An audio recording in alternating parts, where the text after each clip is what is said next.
દાહોદ ખાતે મેઘરાજા વરસી રહ્યા છે અને રાત્રિના સમયથી જ મેઘરાજા મન મૂકીને વરસી રહ્યા છે તો વરસાદના કારણે અનેક નદી અને તળાવમાં નવા નીર આવી ચૂક્યા છે। ધોધમાર વરસાદથી નદીઓ બે કાંઠે વહેતી થઈ છે।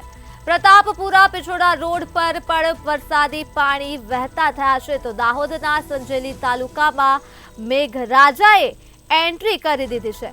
વિગતો દાહોદથી મળી રહી છે। રાત્રિના સમયથી જ મેઘરાજા મન મૂકીને વરસી રહ્યા છે ત્યારે ધોધમાર વરસાદથી નદીઓ બે કાંઠે વહેતી થઈ છે અને પ્રતાપપુરા પિછોડા રોડ પરની ચિબોટા નદી પણ બે કાંઠે વહી રહી છે।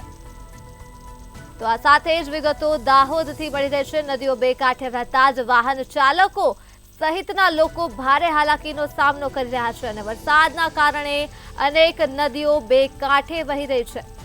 દાહોદથી વરસાદને લઈ સમાચાર મળી રહ્યા છે। ચિબોટા નદી પણ બે કાંઠે વહી રહી છે તો દાહોદના સંજેલી તાલુકામાં મેઘરાજાએ એન્ટ્રી કરી દીધી છે અને મેઘરાજા મન મૂકીને વરસી રહ્યા છે દાહોદ ખાતે।